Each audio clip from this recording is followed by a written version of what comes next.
I am Ranveer Singh. I feel incredibly blessed to be where I am today. Films are revered in India. So every young person in India wants to be a hero. You know, in India, they don't call them actors, they call them heroes. And for somebody in my position, an outsider, it was near to impossible to actually get a foot into the Hindi film industry because you could only become a leading man if you had a familial connection, or if you were the son of a producer or a director, or you were a star kid. If you think about it realistically,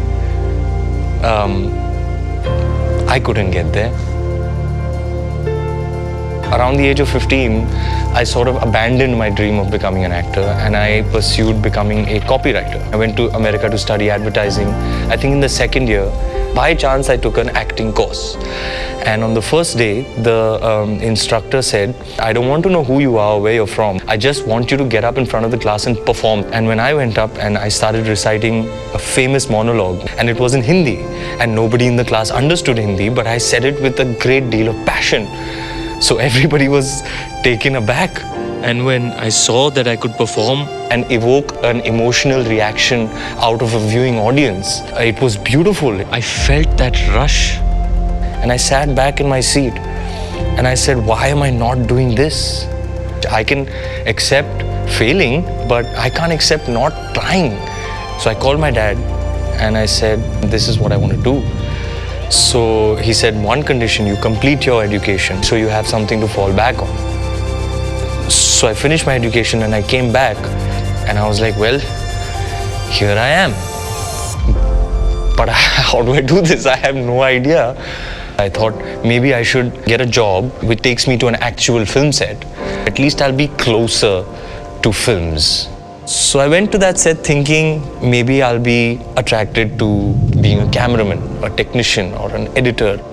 We were shooting that day in an auditorium. I looked from right to left and all the work that goes into a production was going on, and there was the mark of the actor. And that superstar used to walk in with that kind of charismatic aura, how he goes inside and he gets ready, comes out, he's in character, and then he goes and he performs and everybody loves it and he spreads cheer and happiness. And I was like, that's where I need to be. So I tried to join a theatre group. No theatre group wanted me, but I used to make myself useful. I used to pull up chairs for people and bring the actors tea, turn the lights off, till the point that I became indispensable to that theatre group.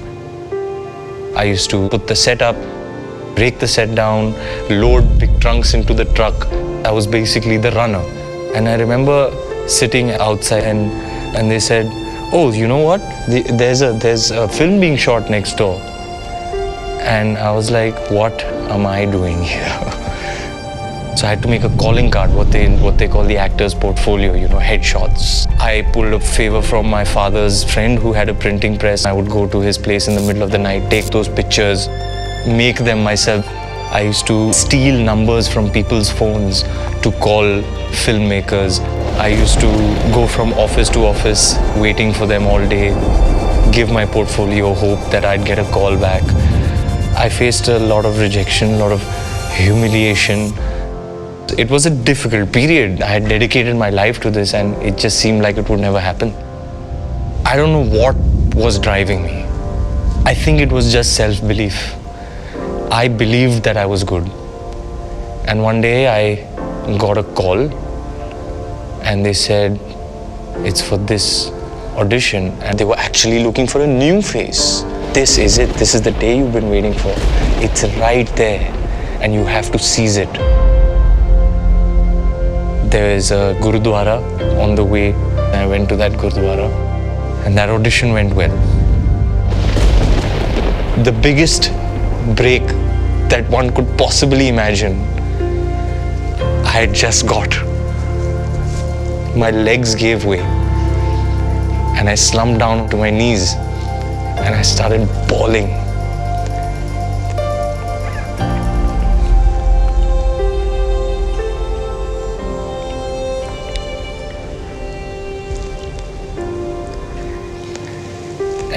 And I went to my best friend's house. She was actually the one who got me the audition. And I showed her the script in my hand. I was like, look at this. I was like, can you believe this? Went to the church and said, thank you.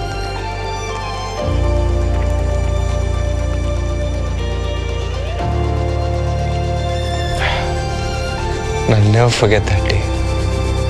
We celebrated, we danced, and then I did the movie and it became a hit. There was just an avalanche of attention. They were like, who's this new guy? He's an amazing actor. And it was overnight. Friday the movie released, on Monday I was famous. And the next thing you know, I find myself at an awards function receiving the best debut award from a mega star. It was like a dream. When I'm on a film set, at least once a day, I have some experience, like some fan interaction or a moment on the film set, or something happens almost every day. It gives me that same surreal feeling, which makes me feel like I'm living a dream. I guess that's what you get for pursuing your passion and being brave about it.